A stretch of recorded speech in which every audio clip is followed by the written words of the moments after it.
I actually find it somewhat inspiring to think that once per million galaxies is still a lot of alien civilizations out there that we'll eventually meet in a billion years. But it means we have something to aspire to. We can hope to win their respect.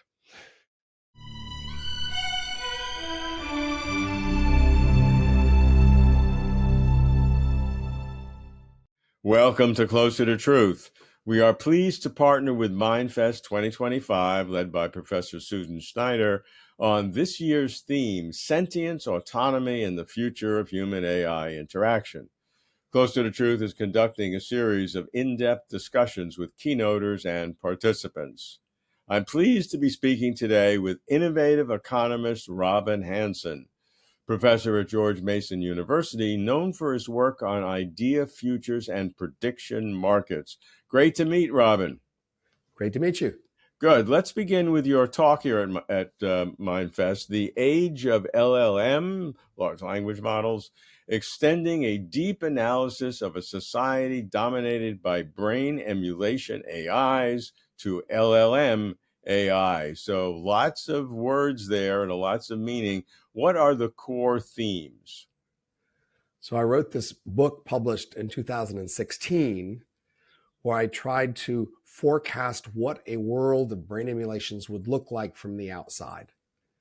And that's seen as prescient by some because we're now finally seeing a pretty human-like artificial intelligence in the form of large language models. Right. And we're all very interested in what this world would be like if LLMs became much bigger deal and took over more of the economy. And so my analysis of a different kind of AI seems somewhat relevant. And so that's why they asked me to come here and present that, but also try to say what it might speak about for a future of LLMs. No question it is prescient, which was my initial reaction. But let's clearly describe the articulation, commonalities, and differences between brain emulation AIs, the subject of your book, and what has developed as LLM AI. Right. So the key thing is when we try to think about AI, it's really this vast space of possibilities. There are so many different kinds of AIs that might exist. It's really hard to analyze what would happen with AI because you don't know which AI you're talking about. So a brain emulation is an admirably specific kind of AI. There's a sense in which we know exactly what brain emulation kind of AI do because it is basically a human brain moved over into silicon. That is, it would have the same input-output behavior as the original person. You could hook it up to artificial eyes, ears, and hands and mouth. And then when you talk to it and ask it to do something, it would respond exactly like the original human would initially, and then only diverge because it would have new different experiences that humans don't have. But I'm a social scientist and economist, so we know a lot about what humans do and how they behave. So we can say a lot about how a human would change their behavior in this new context because we know so much about humans. And so that's a way to analyze a very specific kind of AI. Now this brain emulation, it doesn't matter whether that first-person consciousness is part of the new brain emulated AI or not, because you're looking at basically the society, the sociological analysis of what that would mean to the greater society. You do have to assume that it's possible to make a work-alike emulation. So some people have a theory of consciousness where it's actually having a causal effect on the rest of the brain. And therefore, if you didn't have that causal effect, the brain wouldn't work the same. And then that would not be a successful emulation. Okay. So we're going to have to assume the sort of the zombie scenario where it's possible to make a complete work-alike that has all the same behavior. And then whether it's actually conscious, we don't know. And in a sense, we don't care if we're doing a sociological analysis because it has the same behavior. So exactly, we can predict everything that happens. We might care for how much we like this world and whether we're eager for it. Sure. We don't have to care about it for working out what happens. Right. So sociologically, we don't care, but I mean, metaphysically and humanly, of course, we would. Right. So, okay. So how then would your thought experiment of a world that would become increasingly dominated by brain emulated AIs. How can that help us today in discerning the proliferation of large language model AI? So my analysis is about brain emulations that are cheap enough to basically take over, Yeah, to do most all the jobs humans do, and then figure out how that world is different. So it's most relevant for a scenario where AIs take over and end up doing most of the jobs in our economy. So if we're just talking about minor assistant LLMs, then this isn't really describing that world, because that's not what we're focused on. We're looking for a massive overhaul of the whole society on the basis of very cheap AIs. I mean, that's certainly, as we've seen the development, perhaps exponential. Perhaps there are some boundaries that have been speculated, but it certainly seems like the LLMs will take more and more work. I know, for example, in China, there's a great Right. emphasis on using DeepSeek, a cheaper LLM model, for industry-specific activities and for developing greater efficiencies and technologies on a very specific basis. But just to set the context, LLM market is now roughly $5 billion a year. The world economy is roughly $100 trillion a year. That's a factor of 20,000 difference. So even if LLMs grow by another factor of 100 or 1,000, they're still a tiny fraction of the world economy so far. So we have to be imagining a huge, enormous change in the magnitude of their impact. But that could happen over the coming decades. But that's what we're looking at. What would happen if they ended up being so cheap they did most all human jobs? Okay, so in that case, you have a similar socio-political economic analysis to the brain emulated AIs that you dealt with in your original book, and the LLMs as it would occur in the next few decades. So, okay, now that we've established that commonality, what are the results? What happens? Okay, one thing that happens is the new economy grows faster. So today, an ordinary factory produces as much value stuff as the cost of the factory in a few months. So our economy could double every few months if we could make everything in factories. But today we can't make the people who work in the factories in factories, which means the economy only doubles every 20 years now. But if you could make the AIs in the factories, then you can make everything the factory needs in the factory. Then the world economy could double every few months. So that's one of the straightforward predictions, is the world economy grows much faster. Is that a good thing? Well, it depends on whether you like what they're making, of course.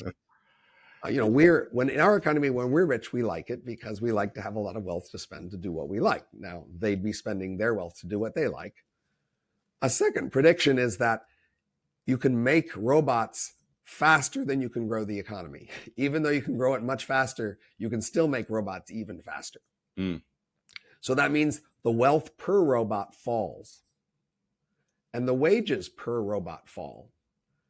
And they fall down to what we call subsistence level. It's a Malthusian story. It's the usual story through all of human history and all of animal history. Pretty much all animals and humans have lived at a subsistence level. And then the M's or the LLMs would be in that situation. They would, working most of the time, they would barely make enough money to survive and to be allowed to exist. And that would be for the benefit of those of us who are still human and not working? Well, if there's a rich owner capitalist class who then owns a slave class, then the rich owners could enjoy the profit of the slaves. But I don't assume they're slaves. That is, the M's or the LLMs could be free autonomous creatures who are still just very poor. And so that sounds like the beginning of the French Revolution for AI. Well, no, we actually know a lot about revolutions in history, and poverty is not what causes revolutions. Often rising wealth and rising expectations might cause revolutions, but people have just lived in poverty for very long times without revolutions.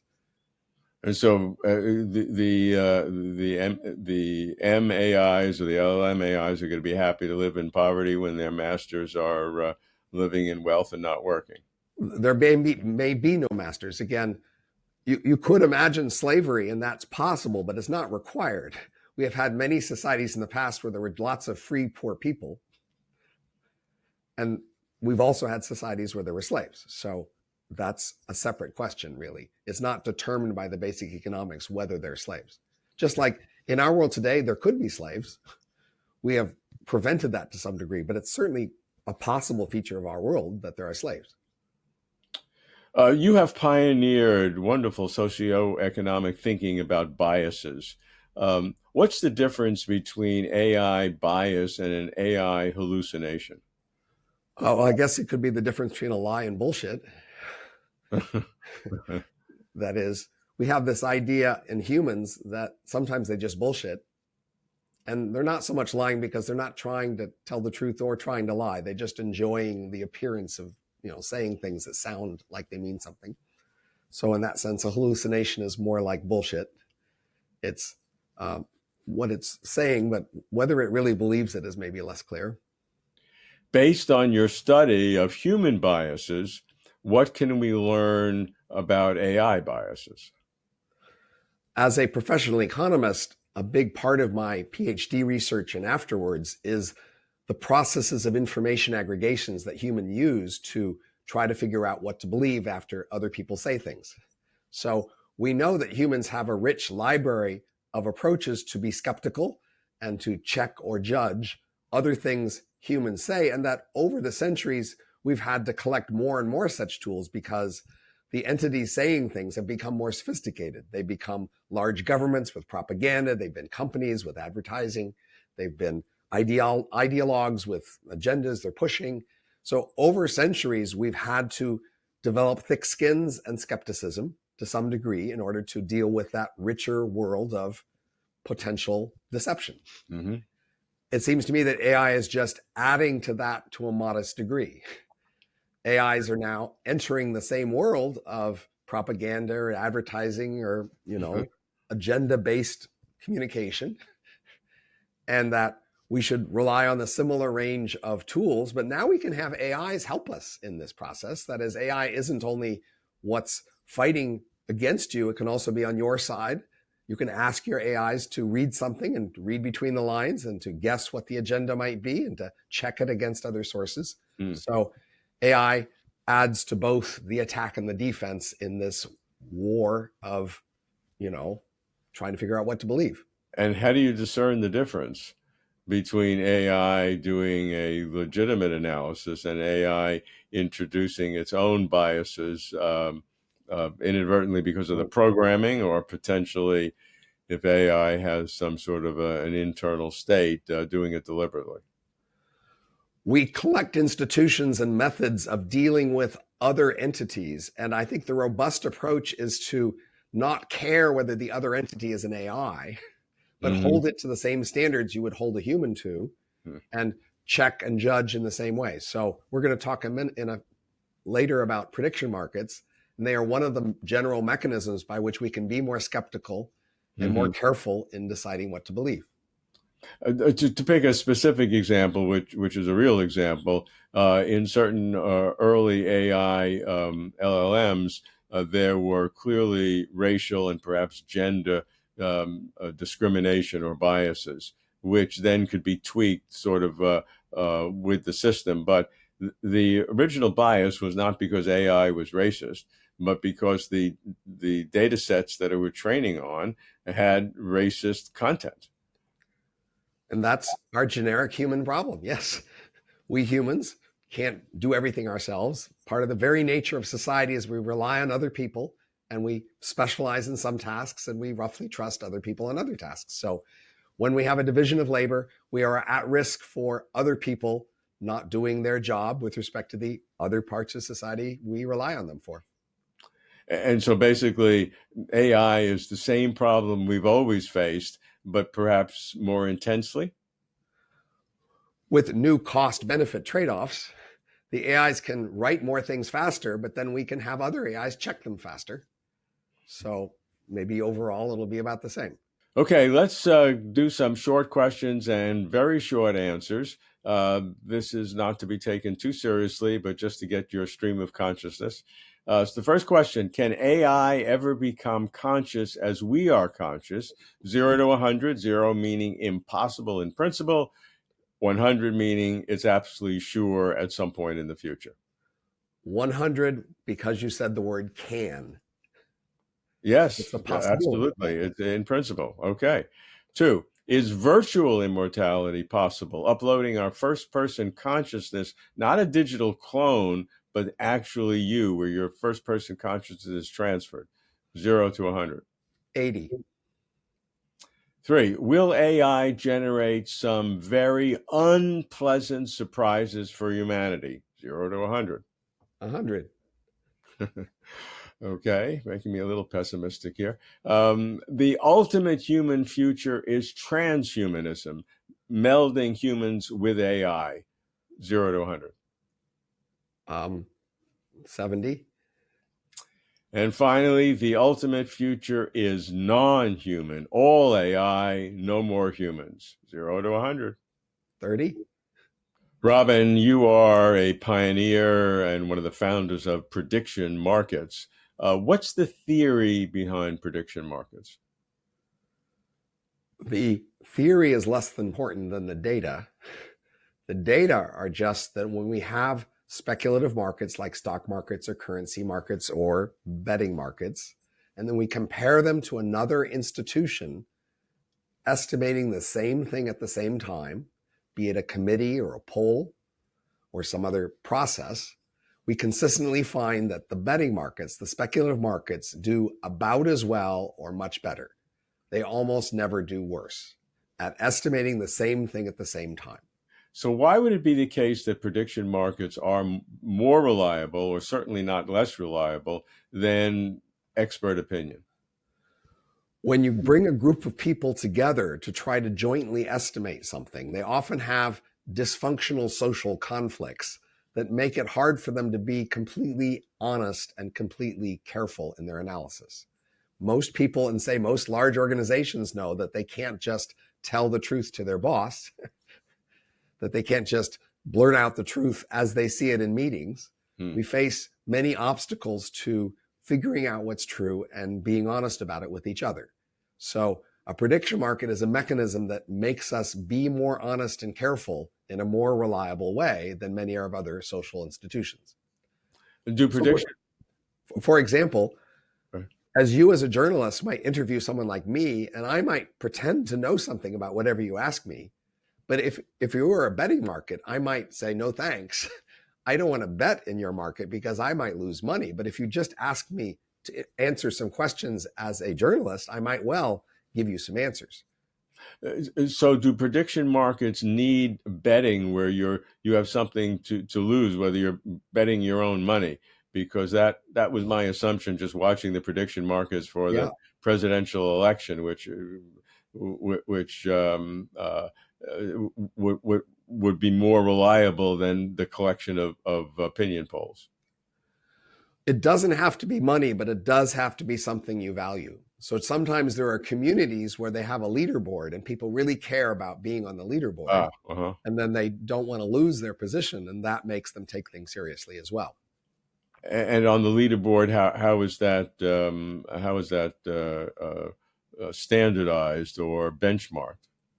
Well, often you give people the same initial amount of money and then they look for their relative final amount of money, or you could look at a rate of return relative to initial capital. There are just standard ways to do rates of return on investment in these prediction markets.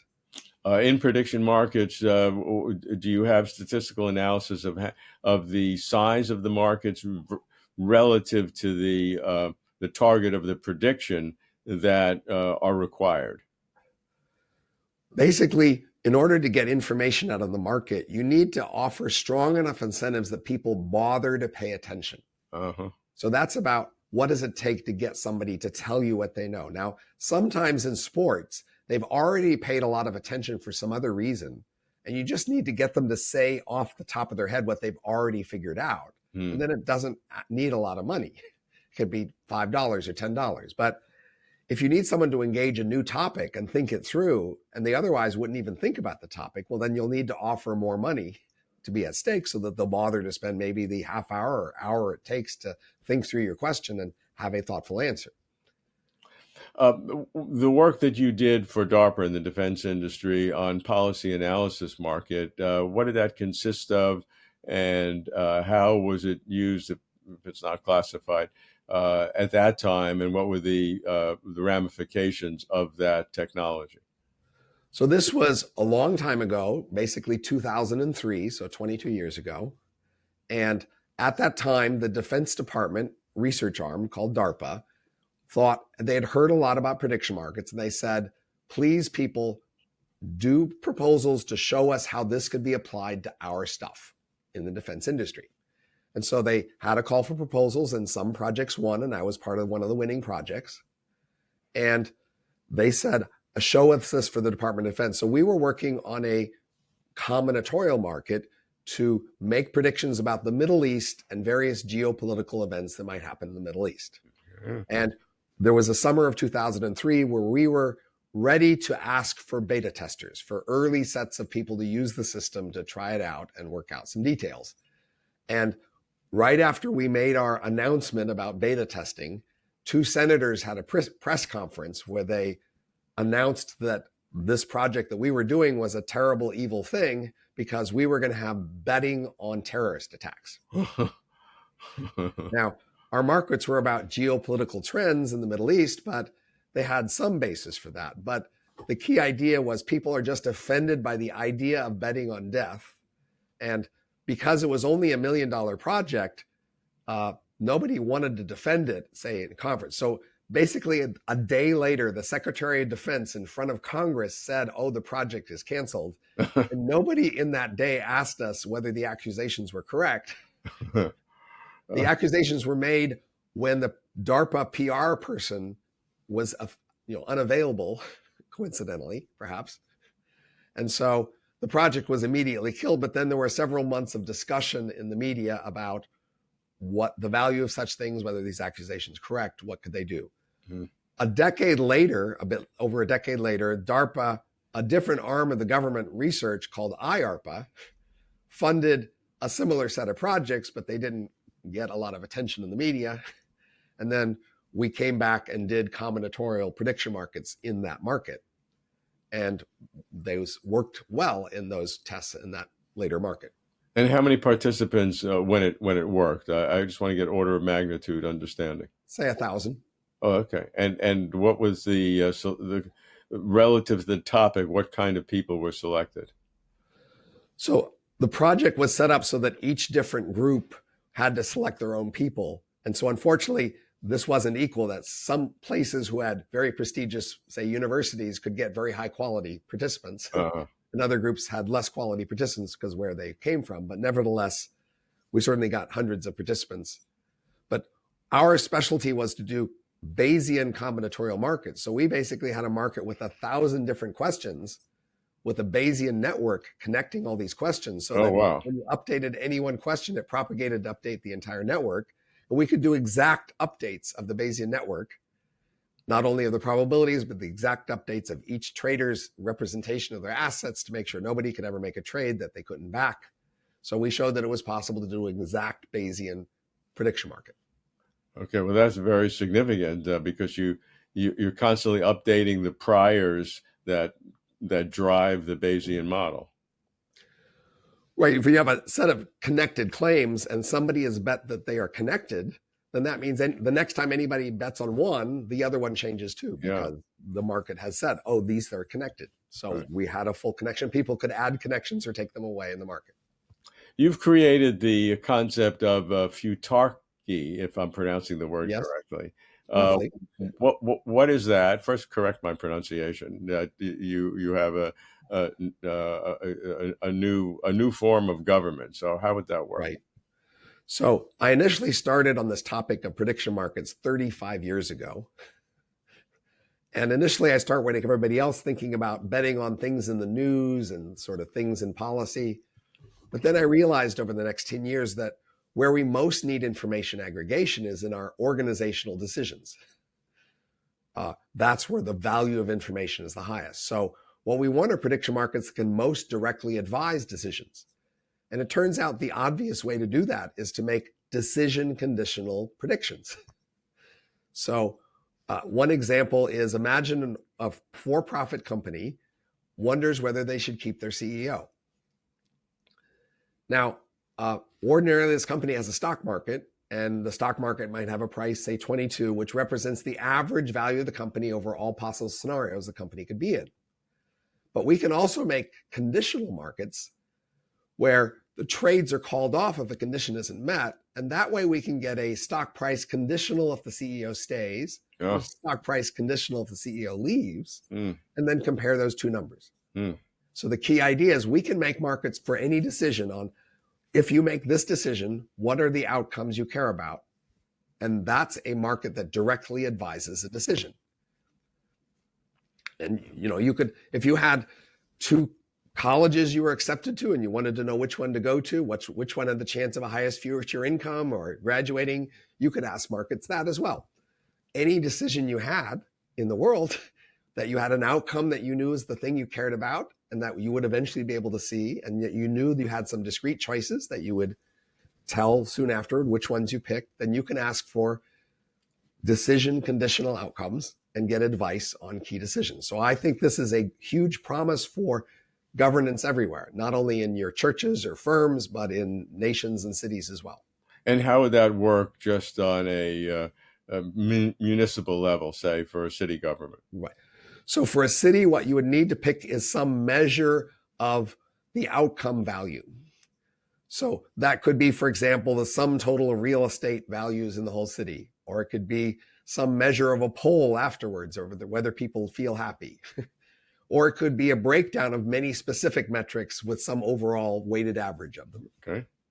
For government, then you have to pick this outcome. For the stocks, you see it was easier. In a company, most people agree what they want is a higher stock price, and they're going to make the decisions for that. Right. And maybe a student agrees what they want to do is go to the college that makes them the most income later. But for a city, we have to decide, well, what is it we care about? And so my slogan is vote on values, but bet on beliefs. To decide what outcomes we want, we'll need to vote on that. But then we can trust the speculators to decide how to get the thing we want. Robin, astrobiology is a new area for science, and the so-called Fermi paradox has been a critical part of driving that field. And that's when the great physicist Enrico Fermi wondered, with so many stars in the observable universe, something like 10 to the 24th, up to that number, which would be 10 trillion trillion, or a trillion trillion, it would be the 10 to the 24th number of stars, at least that many planets, and with over 14 billion years to work with. And his question was, where are they? Why don't we see evidence of extraterrestrial intelligences? You've talked about a great filter as affecting this concept, perhaps with even greater usage. So what is the origin of that term? How did you develop it? How is it applied? So Fermi's question was, where is everybody? And 25 years ago, I reframed that question as, where is the great filter? So the idea is, we look out in the universe and we don't see the sort of things we were hoping to become. We've gone on this long path, and we see maybe in our near future, less than 1 million years, we were hoping to get big, to spread out in the universe and to make a lot of noise and to be very visible. But then when we look out there, we don't see that. So the question might be, well, there's this whole process that started long ago when our ancestors were basically simple dead matter, and then some initial life form that was very simple, and then more complicated life, and it added sex and multicellularity. And eventually we get to an intelligent civilization like ourselves.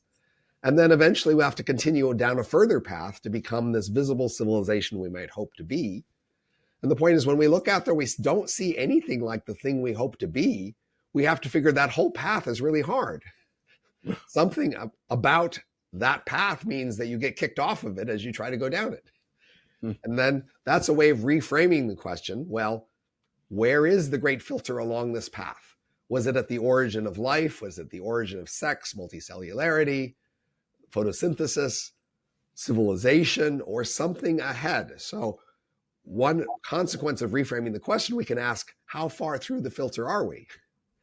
If it's a factor of 10 to the 24, then if we've gone through 10 to the 10, well, that's hardly any. If we've gone to 10 to the 20, that's most of it, but we still face 10 to the 4. Yeah. If we go through 10 to the 22 of it, we still face 10 to the 2 and only have a 1% chance ahead of us, right?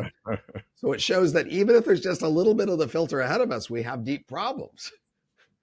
So it's a way of reframing the question of the great filter.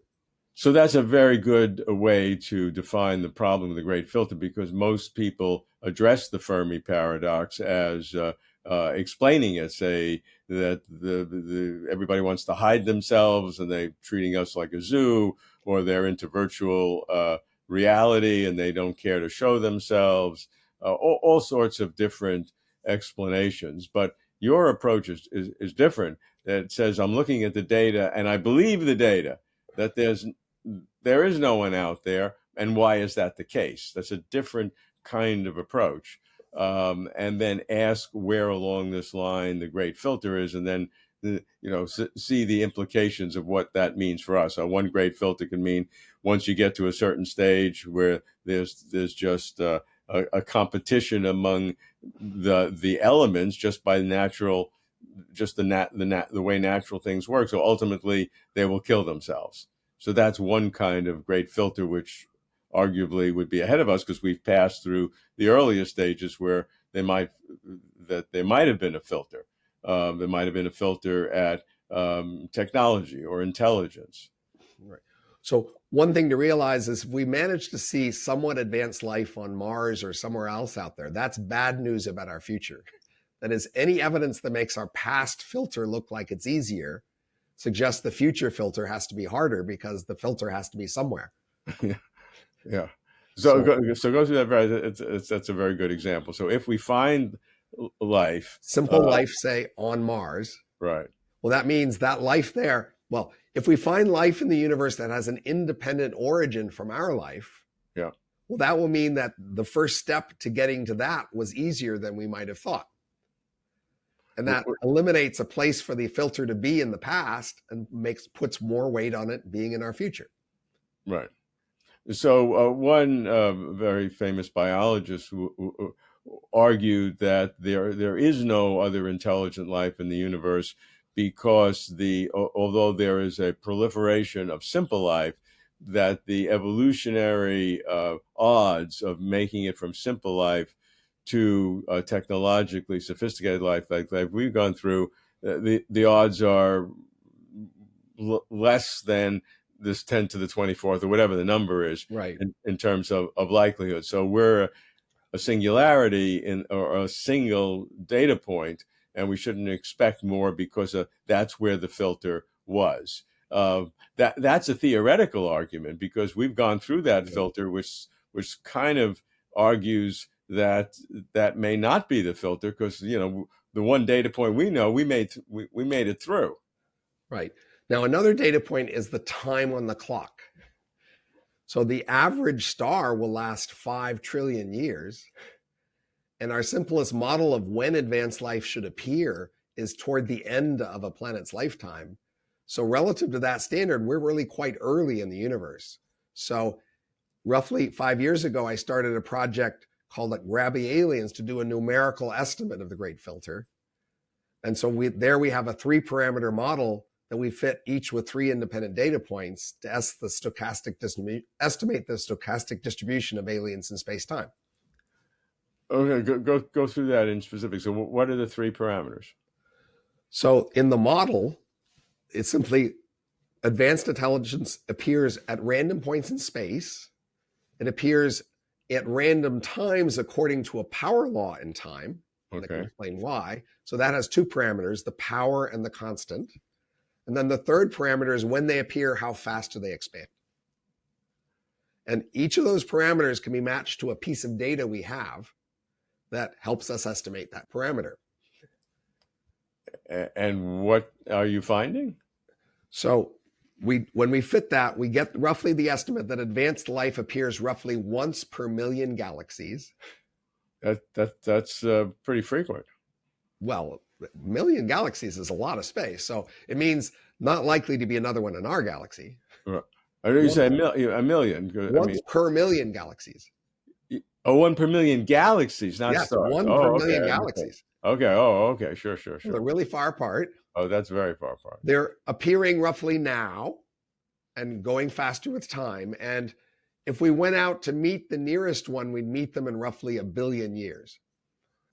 And how did you come to that first data point where life, even simple life, is only one in a million galaxies, and a galaxy is, Huge. 100 billion Right. stars, and so Exactly. how did you come to that? Because most Oh, quite people simple. would Right. would say simple life is much more frequent than They that. might, but again, we have 3 data points. We have a 3-parameter model. The stochastic model can be simulated and it estimates the rate of these things. And the 3-parameter model tells us that this is roughly the rate. So the 3 parameters are our current date, the number of hard steps that happened roughly in the history of life on Earth, which gives us the power. Yeah. And then the last data point is how many alien species do we see in the sky, which is 0. I And see. that sets the speed. I see. So basically, if the speed is slow, then random civilizations as they appear should see a lot of the others in the sky. Right. But if they appear and grow very fast, then they won't see others until they're almost get there. Right. So, So after dealing with the great filter for 35 years, what is your gut feeling? I won't tell anybody. well, I actually find it somewhat inspiring to think that once per million galaxies is still a lot of alien civilizations out there that we'll eventually meet in a billion years. But it means we have something to aspire to. We can hope to win their respect.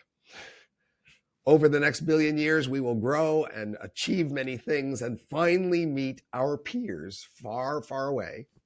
And the question is, will they respect us? Do we respect them? What will we share? That is, what about us could people find uniquely valuable and praiseworthy such that they'd want to embrace it and copy it? What about them will we find uniquely valuable and worthy of embracing and respecting and adopting? The community of hundreds of alien civilizations that we'll eventually see will be a community we can aspire to respect in. And this becomes the standard of our civilization.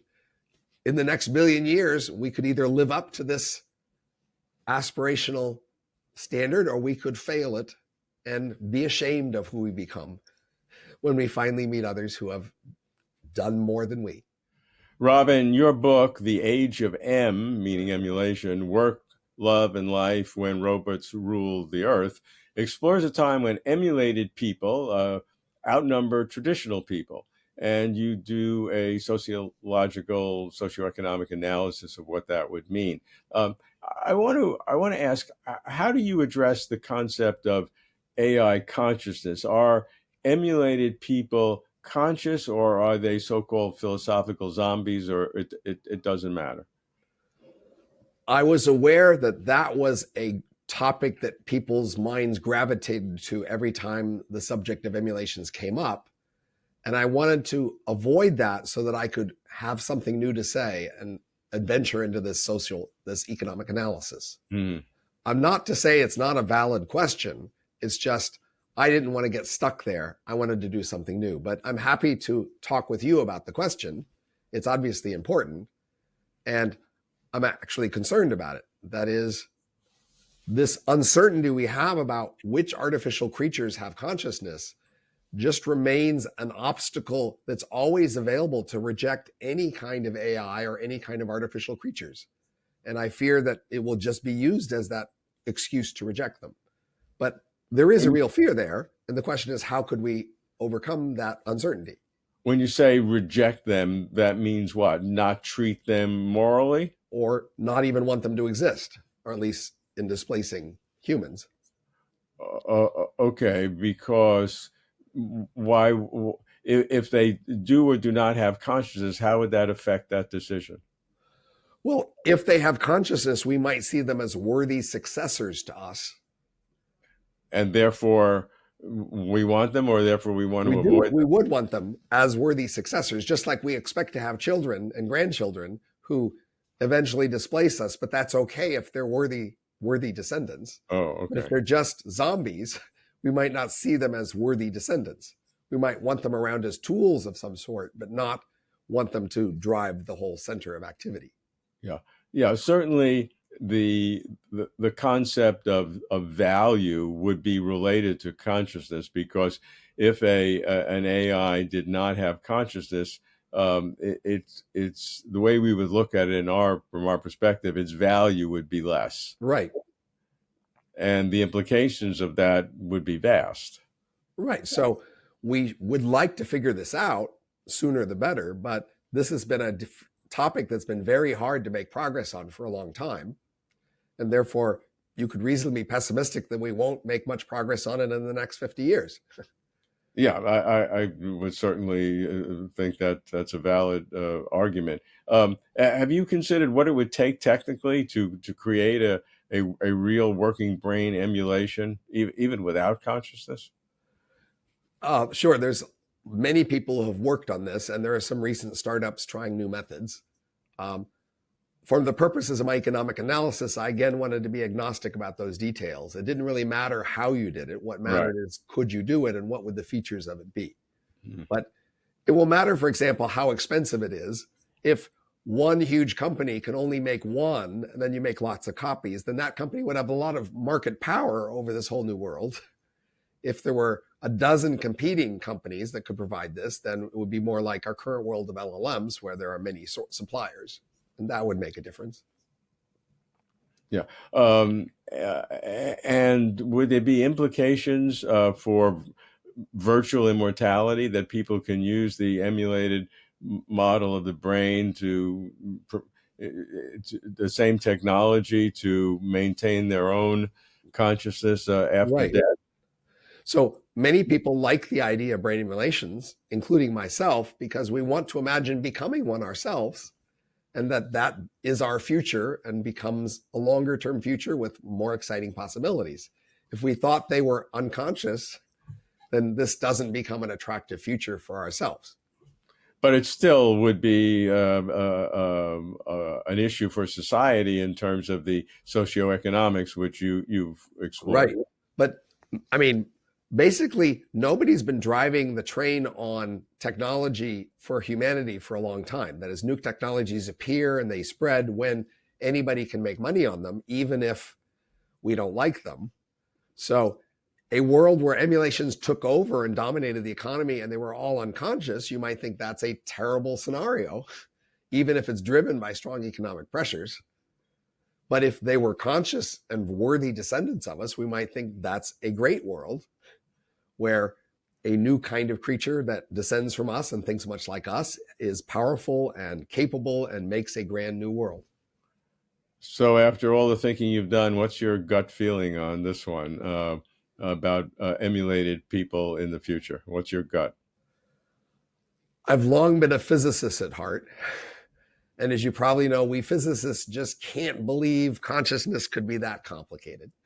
Now, maybe we're just wrong, but the simple versions of consciousness would basically have to have most everything potentially be conscious, because otherwise you need a complicated theory that distinguishes which is which. So most physics theories don't really want to have emergent phenomena as part of the essential rules of physics. You probably know this, right? Like we have capacitors and solenoids, but electromagnetism doesn't know about them. It just knows about the small details. And we don't need to have things like capacitors and solenoids in our basic theory of electromagnetism. Right. But if somehow our theory of physics needs some high level concept like feelings or computation or some coherent sense of who you are, that's just crazy strange from a physicist's point of view. We've never allowed anything like that in our theories of physics. Even the second law of thermodynamics, people thought, no, that can't be right. Entropy is an abstraction. Entropy is an emergent phenomenon. It can't be the essential thing in a law of physics. And we've found other ways to predict the second law of thermodynamics in terms of very basic things that we then say, aha, that's okay. It can be, say, the past curvature is zero at past singularities. That's the way we do second law of thermodynamics. So physicists are very averse to the idea that the fundamental rules of the universe know anything about high-level abstractions. Yeah, Richard Feynman, I think, famously said that physicists need philosophers the way birds need ornithologists. Something like that, yeah.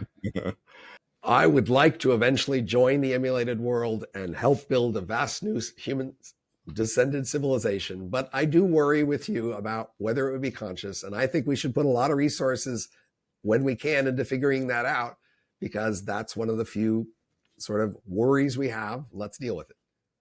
Okay, many thanks, Robin. Viewers can watch more MindFest 2025 videos on the Closer Truth website and YouTube channel. Also, over 1,500 videos and 100 television episodes on all aspects of consciousness, and all infused with critical thinking. Thanks for watching Closer to Truth. Thank you for watching. If you like this video, please like and comment below. You can support Closer to Truth by subscribing. Closer to Truth is now accepting your tax-exempt donations. Please come to closertotruth.com/donate. Thank you very much for supporting us, and thanks for watching.